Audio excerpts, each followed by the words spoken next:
O ar quente da tarde de verão em Lisboa envolvia a Praça do Comércio como um abraço sufocante. O polícia, um homem de cerca de 35 anos com uniforme impecável, apontou o dedo para Sofia, minha irmã mais nova, na sua cadeira de rodas e gritou alto o suficiente para que todos os turistas parassem. Tira essa coisa do meio do caminho, sua inútil, estás a bloquear o acesso a toda a gente. Eu, Miguel, fiquei paralisado ao lado dela, o sangue a ferver nas veias, mas o medo de chamar mais atenção me prendia no lugar. Aquele momento pensei ia mudar a nossa vida para sempre e não imaginava como. Sofia baixou a cabeça, as mãos trêmulas no colo, a cadeira de rodas ligeiramente inclinada sobre as pedras irregulares do chão histórico. O polícia continuou a insultar com voz alta e cheia de desprezo, dizendo que pessoas como ela deviam ficar em casa em vez de atrapalhar os que trabalhavam a sério. Eu senti o peito apertar, uma mistura de raiva e vergonha, porque sabia que se reagisse com força o pai ia ouvir falar e ia julgar a minha fraqueza. Os turistas filmavam com os telemóveis, o burburinho crescia e eu só conseguia pensar no segredo que carregava há anos, o amor por Pedro, o homem que me fazia sentir vivo, mas que tinha de esconder do mundo, especialmente do pai. De repente uma voz grave e autoritária cortou o ar. O que se passa aqui? Era o pai António Santos, ex-comando da Marinha, com 61 anos, mas ainda com o porte de quem comandara operações secretas nos mares. Ele estava por acaso na praça a caminho de um café com um velho camarada e viu tudo. O rosto dele endureceu, os punhos fecharam-se e em segundos ele estava entre o polícia e Sofia, empurrando o agente com uma força controlada mas firme. O polícia recuou surpreendido, mas logo ameaçou com prisão por agressão à autoridade. O pai não recuou, disse que o agente tinha desonrado o uniforme e que ele próprio ia prestar queixa. A multidão aplaudiu, alguns gritaram justiça. Eu fiquei ali imóvel, vendo o pai defender a filha com aquela determinação militar que sempre admirara e temera ao mesmo tempo. Em casa, naquela noite no apartamento antigo no bairro Alto, o ar estava pesado. A mãe Maria preparava chá em silêncio, os olhos vermelhos. Sofia chorava baixinho no quarto ao lado. O pai andava de um lado para o outro, contando como na Marinha nunca tolerara injustiças e que ia processar o polícia até ao fim. Eu ouvia tudo sentado no sofá, as mãos suadas, pensando que aquele incidente ia trazer luz sobre tudo, incluindo o meu segredo. O pai virou-se para mim e disse: Miguel, tu és o irmão mais velho, tens de ser forte, apoia a tua irmã, mostra que és homem. As palavras dele cortaram-me como uma lâmina, porque eu sabia que para ele ser homem significava casar com uma mulher, ter filhos e nunca mostrar fraqueza. Naquela noite, quando todos dormiram, liguei para Pedro do terraço, sussurrando que o pai tinha intervindo e que o mundo inteiro ia saber. Pedro, do outro lado da linha, na sua casa em Alfama, disse que talvez fosse hora de eu parar de esconder, mas eu respondi que não podia, não agora, que a família precisava de união. O sono não veio e eu fiquei acordado pensando no preço que pagaria se a verdade saísse. No dia seguinte o vídeo já estava em todos os jornais e redes sociais com títulos como "Os comando da Marinha defende filha deficiente de polícia abusivo". O telefone não parava de tocar. O pai orgulhoso falava com repórteres dizendo que a honra da família estava em jogo. Eu acompanhava-o nas entrevistas sorrindo por fora, mas por dentro tremia porque um jornalista perguntou sobre a minha vida pessoal e eu desviei o olhar. Sofia agradeceu-me baixinho no corredor, dizendo que eu sempre a protegia mesmo quando o mundo não via. Mas eu sabia que a proteção tinha limites e que o meu próprio mundo secreto com Pedro estava prestes a colidir com esta tempestade familiar. O pai chamou-me para o escritório antigo cheio de medalhas e fotos de navios e disse que eu devia deixar o emprego de designer gráfico e ajudar mais em casa a ser o pilar. Eu concordei com a cabeça, mas o coração gritava que o pilar que ele queria não era eu. As horas passavam e a tensão crescia lentamente como uma maré que ninguém via chegar. Na manhã seguinte o sol entrava pelas janelas do apartamento, iluminando o caos que o incidente trouxera. O pai já tinha contactado um advogado velho amigo dos tempos da Marinha e planeava uma ação judicial contra o polícia Carlos Silva por abuso de autoridade e discriminação. Eu, Miguel, sentei-me à mesa do pequeno almoço com Sofia, que ainda tinha os olhos inchados de choro. A mãe servia o pão com manteiga em silêncio, sabendo que qualquer palavra podia piorar as coisas. O pai bateu com o punho na mesa e disse que em Portugal ainda havia homens de verdade que defendiam os fracos e que ele não ia deixar aquele polícia escapar. Eu senti um nó na garganta porque aquelas palavras eram dirigidas a mim também, mesmo sem ele saber. Mais tarde encontrei-me com Pedro num café discreto perto do rio Tejo. Ele estava agitado, os olhos castanhos cheios de determinação. Pedro era advogado ativista e via no incidente uma oportunidade para falar não só de deficiência, mas de todos os preconceitos que ainda existiam na sociedade portuguesa. Ele disse: Miguel, usa isto para sair da sombra, conta a tua história, a tua relação comigo. Eu segurei a mão dele por baixo da mesa e respondi que não podia, o pai ia destruir-me. O beijo rápido que trocamos antes de sair foi o único conforto naquele dia. Em casa o pai reuniu a família na sala e falou dos seus anos na Marinha como comando, como vira camaradas morrerem por honra e como agora era a vez de defender a Sofia. Ele olhou para mim e disse: Tu, Miguel, tens de ser o exemplo para a tua irmã, mostra-lhe que a vida não é fácil, mas se lutarmos com força vencemos. As palavras dele ecoavam nos meus ouvidos enquanto eu recordava as noites em que chorara sozinho pensando se o amor por Pedro era uma fraqueza ou a minha maior força. O processo avançava e os média pediam mais entrevistas. Um repórter de uma televisão nacional veio a casa e perguntou sobre a dinâmica familiar. O pai respondeu com orgulho que os Santos eram uma família unida de valores tradicionais. Eu sorri para a câmara, mas por dentro sentia o chão a tremer. Nessa noite Pedro enviou uma mensagem dizendo que um colega dele tinha visto o vídeo e queria ajudar com uma petição online. Eu respondi que era perigoso, mas ele insistiu que o silêncio só alimentava o preconceito.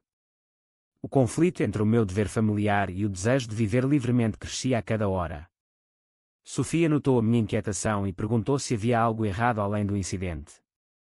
Eu menti dizendo que estava cansado, mas ela sorriu e disse que eu sempre fora o seu herói mesmo quando o pai não via. O pai entretanto recebia chamadas de antigos camaradas que o elogiavam e isso inflava o seu ego, fazendo-o pressionar-me ainda mais para eu arranjar uma namorada e assentar. Eu sentia o peso das expectativas como correntes invisíveis. No fim da tarde, quando o sol se punha sobre o Tejo, eu saí para caminhar sozinho pensando nas escolhas que teria de fazer. O preço da proteção à família era o esconderijo da minha identidade e eu não sabia quanto tempo mais aguentaria. A semana seguinte trouxe uma nova onda de pressão. O polícia Carlos Silva foi suspenso temporariamente e o caso ganhou contornos nacionais com debates na televisão sobre abuso de poder e inclusão social. O pai António andava pela casa como um leão orgulhoso, dando entrevistas e contando histórias dos seus tempos na Marinha, onde aprendera que a justiça se conquistava com determinação. Eu, Miguel, tentava manter o equilíbrio trabalhando no meu projeto de design gráfico, mas a concentração fugia sempre que via o pai olhar para mim com expectativa. Uma tarde um primo distante chamado Rui apareceu em casa sem avisar, dizendo que viera apoiar a família. Rui sempre fora invejoso e eu pressentia problemas. Durante o jantar ele perguntou casualmente sobre a minha vida amorosa e eu respondi vagamente que estava focado no trabalho. O pai riu e disse que era a altura de eu encontrar uma boa rapariga como a mãe. Pedro ligou-me mais tarde preocupado, dizendo que tinha ouvido rumores de que o caso podia ser usado por ativistas LGBT para ampliar o debate sobre discriminação múltipla. Eu pedi-lhe que esperasse, mas ele respondeu que o amor verdadeiro não se escondia para sempre. O moral dentro de mim lutava entre a lealdade ao pai que acabara de defender a Sofia com tanta coragem e o desejo de ser honesto comigo mesmo. No dia seguinte, no escritório do advogado, o pai insistiu que eu testemunhasse sobre o incidente. Eu concordei, mas quando o advogado perguntou se houvera mais insultos além dos dirigidos a Sofia, eu hesitei, recordando que o polícia tinha murmurado algo sobre homens moles que defendiam aleijados.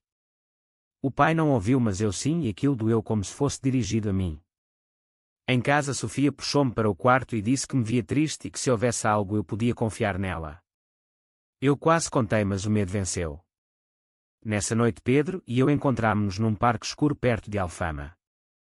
Ele abraçou-me e disse que o pai ia acabar por descobrir de qualquer forma e que o preço do silêncio era demasiado alto. Nós discutimos pela primeira vez, ele acusando-me de covardia e eu acusando-o de não entender a pressão familiar. Voltei para casa com o coração partido e encontrei o pai acordado na sala olhando para as medalhas. Ele disse: Miguel, tu és o meu filho e eu sei que tens força dentro de ti, só precisas de a mostrar. Aquelas palavras que deviam confortar-me só aumentaram a minha angústia, porque a força que ele queria não era a que eu tinha para amar Pedro.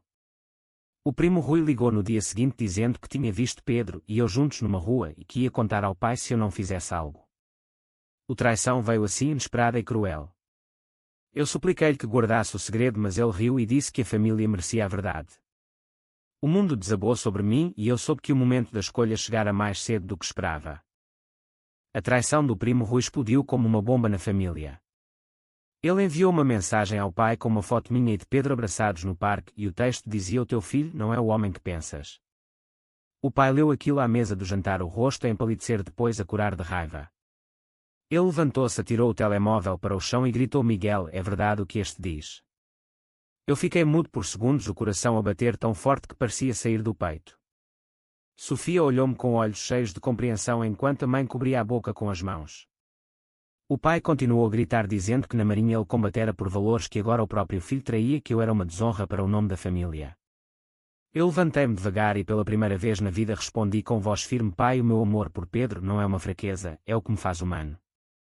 A discussão durou horas, o pai acusando-me de ter escondido tudo enquanto ele defendia a Sofia, o primo Rui sorrindo satisfeito no canto da sala. Eu senti a dor da rejeição como uma faca, mas também uma estranha libertação. Pedro veio ter comigo mais tarde quando saí de casa para o ar fresco da noite e abraçou-me dizendo que agora podíamos viver abertamente. Mas o preço era alto, o pai recusava falar comigo e Sofia chorava no quarto dizendo que não queria perder o irmão nem o pai. Os médias souberam do drama familiar e o caso do polícia misturou-se com o meu outing público, tornando tudo um circo. Eu tive de escolher entre retirar a queixa para acalmar o pai ou continuar a luta por justiça para a Sofia. O dilema moral consumia-me porque defender a irmã significava confrontar o pai que me via agora como inimigo. Numa reunião com o advogado, o pai apareceu e disse que se eu continuasse com o meu estilo de vida ele ia desistir do processo. Eu olhei para ele e respondi que a justiça para a Sofia não dependia da minha orientação sexual. A tensão atingiu o pico quando o pai me expulsou de casa naquela mesma noite dizendo que não queria um filho assim debaixo do seu teto. Eu saí com uma mala e o coração partido, mas com a cabeça erguida pela primeira vez. Pedro acolheu-me no seu apartamento e pela primeira vez dormimos abraçados, sem medo, mas a dor da família partida não me deixava dormir. Sofia enviou-me mensagens escondidas dizendo que me amava e que o pai ia acabar por entender. O primo Rui tentou contactar-me pedindo desculpa, mas eu bloqueei-o sentindo que a traição tinha custado caro demais. Os dias seguintes foram de reflexão profunda sobre as escolhas que fizeram o preço do amor verdadeiro versus a ilusão da paz familiar. O pai por seu lado enfrentava os camaradas que agora comentavam o escândalo e isso abalava o seu orgulho militar.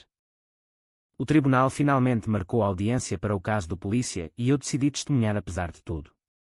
Na sala lotada o pai sentou-se do outro lado evitando o meu olhar.